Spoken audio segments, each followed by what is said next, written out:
अब तक आपने देखा इंद्रलोक पर किया महाबलशाली दानव और योद्धा केशी ने आक्रमण। देवराजेंद्र, ये स्वर्ग का सिंहासन मेरे लिए है, तुम्हें मेरे मार्ग से हटना होगा।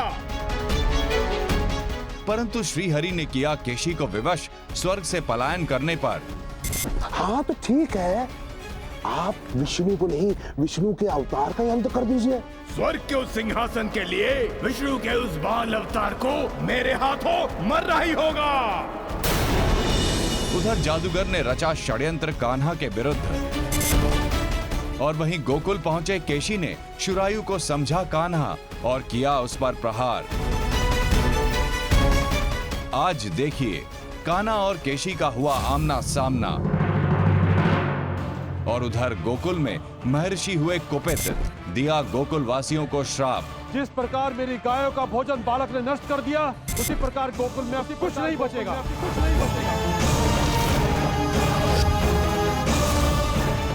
क्या होगा अब, आइए देखें आगे। अब सुनो हमारी बात ध्यान से। हमारे राजमहल में उत्सव होना चाहिए। संपूर्ण मथुरा राज्य में मिठाइयां बांटो और हमारे महान योद्धा केशी के लिए विशेष भोजन बनाओ। और केवल विशेष भोजन नहीं, विशेष मदिरा होनी चाहिए, विशेष नृत्य होना चाहिए। जी महाराज। महाराज, आज आप बहुत प्रसन्न हैं। मैं आज बहुत अधिक प्रसन्न हूं। आज मेरी वर्षों की मनोकामना पूर्ण हुई।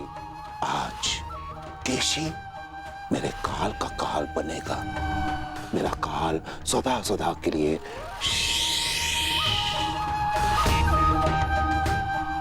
शांत हो जाएगा। उस कृष्णा का वध कर देगा केशी, और मुझे पूर्ण विश्वास है कि ये करने में वो सक्षम है। ये तो बहुत प्रसन्नता की बात है महाराज। मैं स्वयं केसी के स्वागत के लिए विशेष भोज का प्रबंध करता हूँ। हाँ, और यदि केशी को तुम्हारा भोजन पसंद आया तो तुम्हारे भोजन का जितना वजन होगा उतनी स्वर्ण मुद्राएं मैं तुम्हें दूंगा। तो जाओ, शीघ्र अतिशीघ्र जाओ और भोजन बनाओ। जो आज्ञा महाराज।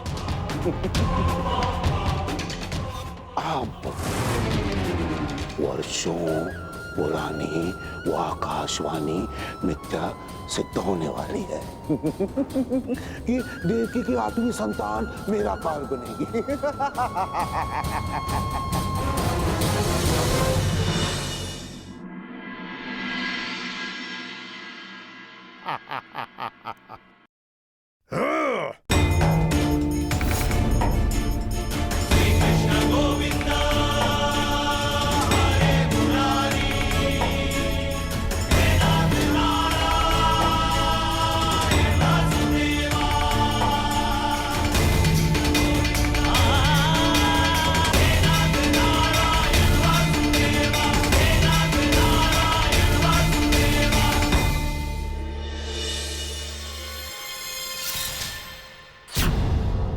ये क्या?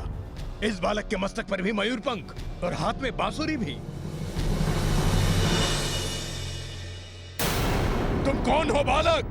जिसे तुम खोजते हुए गोकुल आए हो। कृष्णा, कृष्णा हूँ मैं। इतने से बालक में इतना साहस। अच्छा लगा। किंतु तू मुझे चुनौती देगा, यह तूने अच्छा नहीं किया कृष्ण। अब तेरी रक्षा कोई नहीं कर सकता।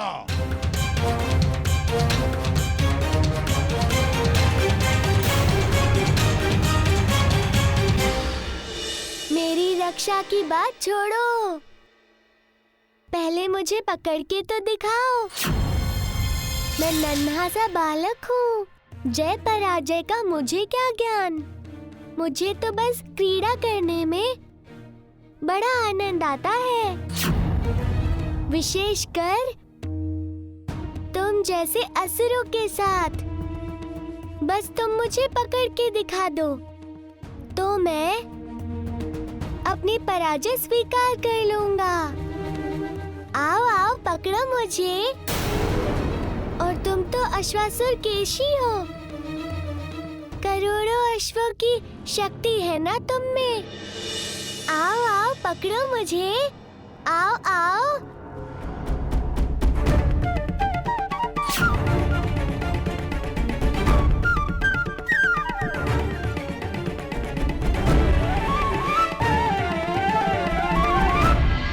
नंद बाबा, कान्हा का कुछ पता नहीं चला। पूरे गोकुल में उसको ढूंढा, किंतु वो मिला नहीं।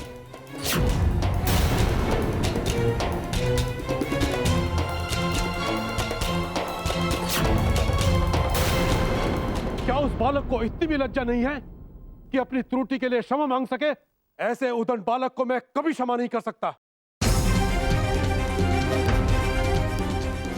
और आप सब गोकुलवासी उस बालक का अनुचित पक्ष लेकर उसे बचा रहे हो।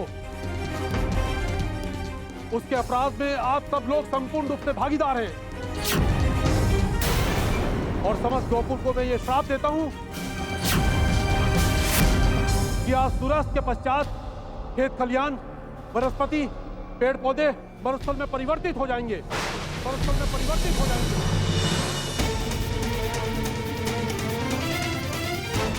जिस प्रकार मेरी गायों का भोजन बालक ने नष्ट कर दिया, उसी प्रकार गोकुल में कुछ नहीं बचेगा।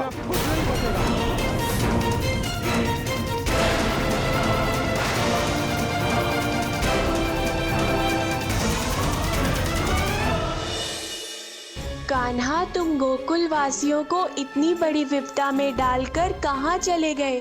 तुम जहाँ भी हो जल्दी आ जाओ।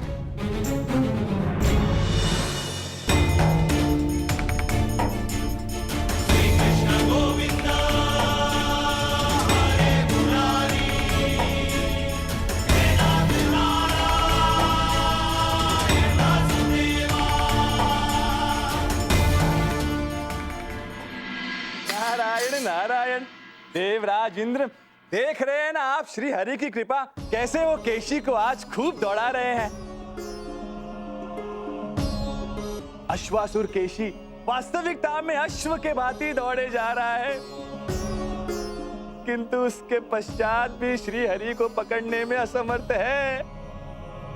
नारायण नारायण।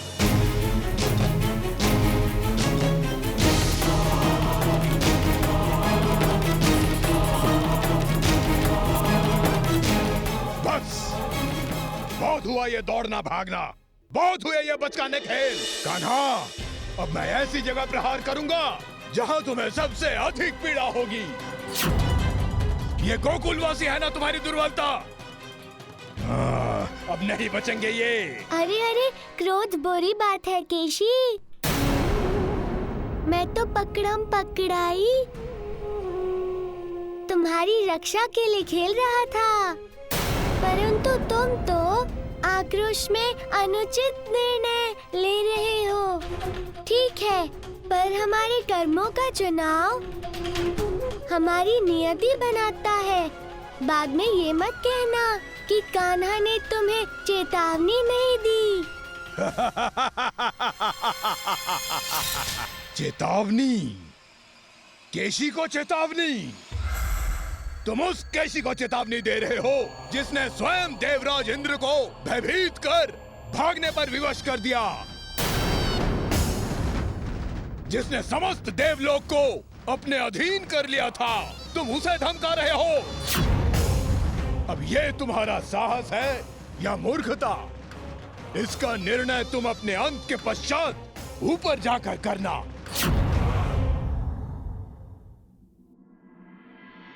सुरायो अभी तक नहीं लौटा, इतना विलंब उसने अभी तक नहीं किया।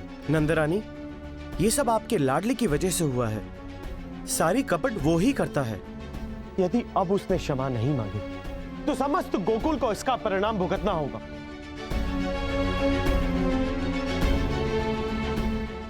सूर्यास्त के पश्चात खेत खलियान, पेड़ पौधे मरुस्थल में परिवर्तित हो जाएंगे।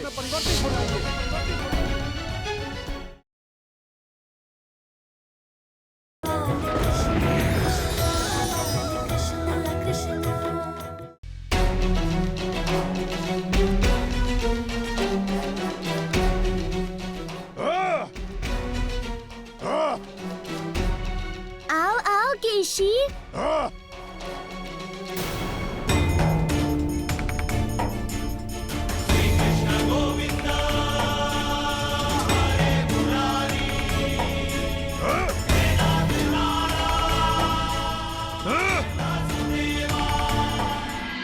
कहा था तुमने? हमारे कर्म ही हमारी नियति चुनते हैं। तुमने अपना अंत चुन लिया है कान्हा। बातें ही करोगे या खेल भी पूरा करोगे? आओ आओ आओ।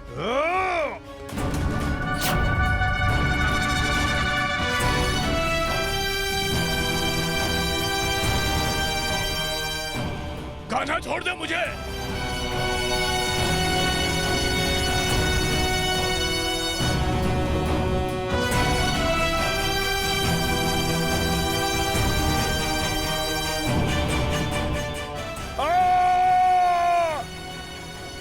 रक्षा रक्षा।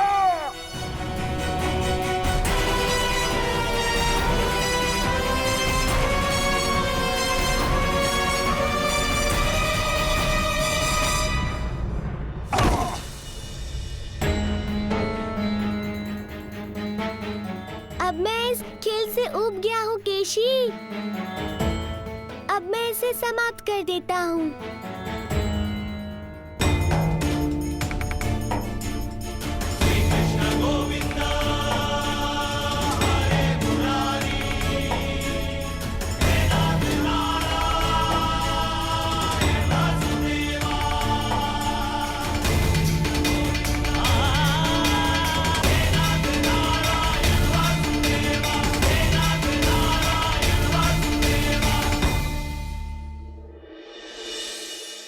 साधु साधु, अद्भुत श्री हरि। नारायण नारायण, उत्तम, अति उत्तम। ऐसी अद्भुत लीला देखने के पश्चात देवराज इंद्र हम भी अभिभूत हो गए हैं।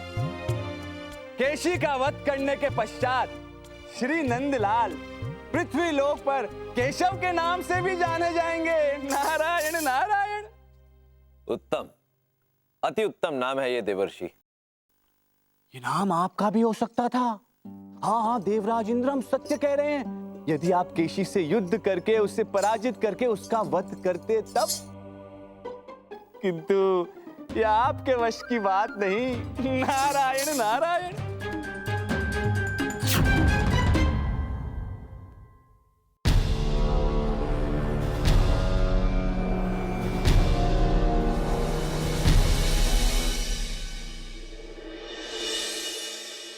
कृष्णा, तुम?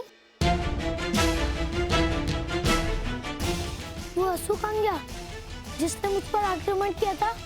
चिंतित मत हो शुरायु, अश्वत्थामा जहाँ हरी घास दिखी होगी वहाँ चढ़ने चला गया होगा।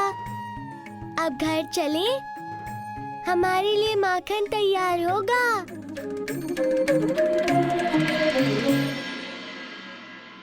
सुरायो अभी तक नहीं लौटा। इतना विलंब उसने अभी तक नहीं किया। नंदरानी, ये सब आपके लाडले की वजह से हुआ है। सारी कपट वो ही करता है। यदि अब उसने क्षमा नहीं मांगी तो समस्त गोकुल को इसका परिणाम भुगतना होगा।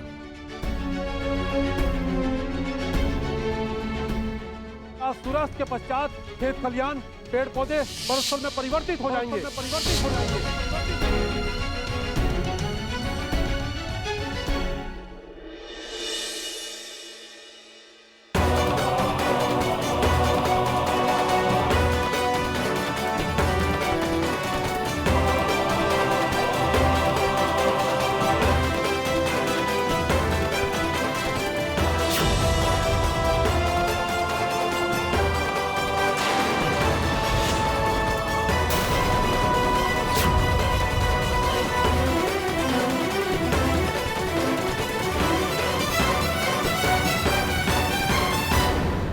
ये ऋषिवर का शाप ही है जो हरी भरी धरती मुरस्थल बन गई।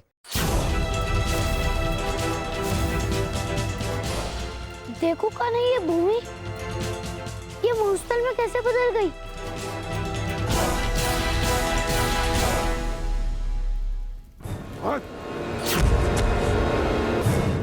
नारायण नारायण। महाबली महापराक्रमी कंस को हमारा प्रणाम। महाराज, आपकी सहनशीलता और आपका पराक्रम निश्चित ही प्रशंसनीय योग्य है। क्या हुआ महाराज? कीजिए ना, अभ्यास कीजिए। क्योंकि शीघ्र, अति शीघ्र ही आपको इस अभ्यास की आवश्यकता पड़ने वाली है, जब आपका सामना केशव के साथ होगा। नारायण नारायण। क्या कहा तुमने? हाँ, केशव। तुम उस छलिया विष्णु के साथ रह रहे करना अपनी मर्यादा भूल चुके हो नारद। इस समय सर्वशक्तिशाली महाराज कंस के समक्ष खड़े हो, बोलना मत। तो वैसे ये केशव है कौन जो मेरे समक्ष खड़े रहने का साहस रख सकता है कौन है केशव? जिसने केशी को जीवन मृत्यु के चक्र से हमेशा हमेशा के लिए मुक्त कर दिया, वही जिसने केशी का वध किया। असंभव! देखो नारद, मेरा समय व्यर्थ ना करो, मुझे बताओ कि केशव है कौन? नारायण नारायण। अब इतना शक्तिशाली, इतना साहसी तो केवल महान कंस का भांजा ही हो सकता है ना। महाराज, आप अपने भांजे कृष्ण को भूल गए? एक अद्भुत महान मनुष्य को अपने जीवन के आरंभ और अंत का ज्ञात होना आवश्यक है महाराज। नारायण नारायण।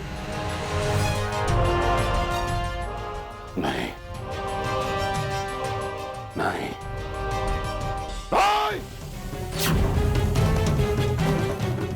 इसी क्षण तुम ऋषिवर से क्षमा मांगोगे। किंतु मैया, मैंने तो कुछ भी अनुचित नहीं किया। अच्छा, तूने कुछ किया ही नहीं? कान्हा, तेरी एक छोटी सी भूल के कारण हम सब के लिए कितनी बड़ी समस्या उत्पन्न हो चुकी है। कान्हा, ये कोई साधारण माखन चोरी नहीं है। तुझे अपनी त्रुटि के लिए इसी क्षण ऋषिवर से क्षमा मांगनी होगी। मैया, मैं सत्य बोल रहा हूँ। मैंने कुछ नहीं किया और मैं ये सिद्ध कर सकता हूँ।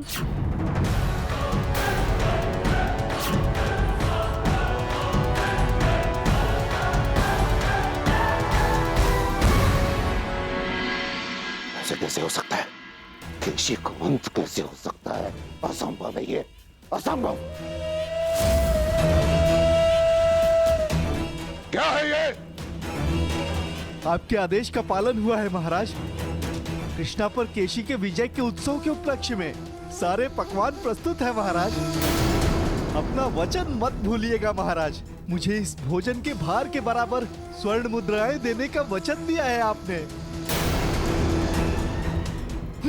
अच्छा महाराज, अब तो आप मुझे मेरा पुरस्कार अवश्य देंगे, है ना महाराज? अरे हाँ, तुम्हारा पुरस्कार तुम्हें अवश्य मिलेगा। पहले ये बताओ कि कितना भोजन है ये? अब कुल मिलाकर 1 सहस्त्र सेर तो होगा ही महाराज। हाँ ठीक है ठीक है, तुम्हें तो ज्ञात है कि मैं कितना दयालु हूं। सैनिकों, इस मूर्ख के वस्त्र निकालकर इसे 1000 कोड़े मारो। महाराज, महाराज ये सब क्या है? आपने तो मुझे स्वर्ण मुद्राएं देने के लिए कहा था, ये सब क्या है? कृष्ण, कदाचित तू भूल गया कि मैं कौन हूं। मैं कंस हूं। केशी के वध का उत्सव बना ले तो कृष्णा, परंतु वो दिन दूर नहीं जिस दिन मैं तेरे अंत का उत्सव बनाऊंगा।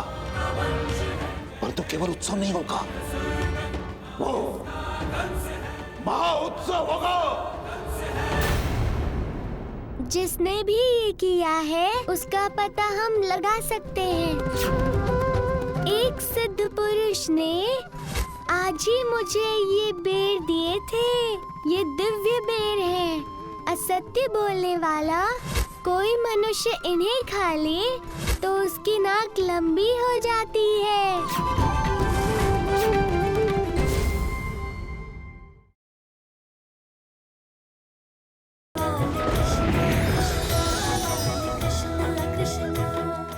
बस करो कृष्णा, एक तो इतनी बड़ी भूल की और उस पर भोले बन रहे हो।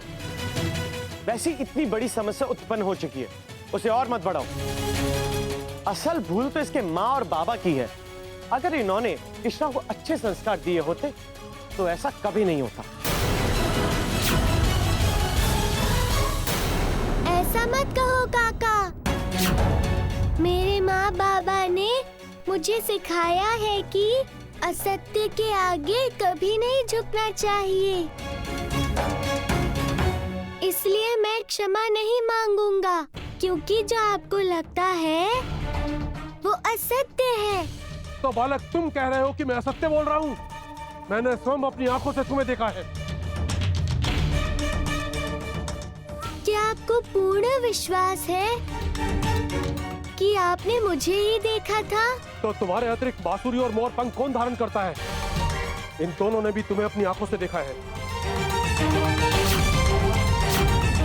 ऋषिवर, ये सत्य है कि किसी ने आपको हानि पहुंचाई, किंतु ये भी सत्य है कि मैंने ऐसा नहीं किया।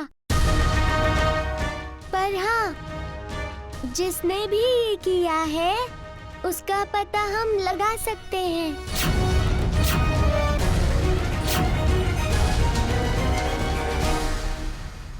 एक सिद्ध पुरुष ने आज ही मुझे ये बेर दिए थे। किंतु इससे क्या होगा कान्हा? ये कोई साधारण बेर नहीं है, ये दिव्य बेर है। असत्य बोलने वाला कोई मनुष्य इन्हें खा ले तो उसकी नाक लंबी हो जाती है।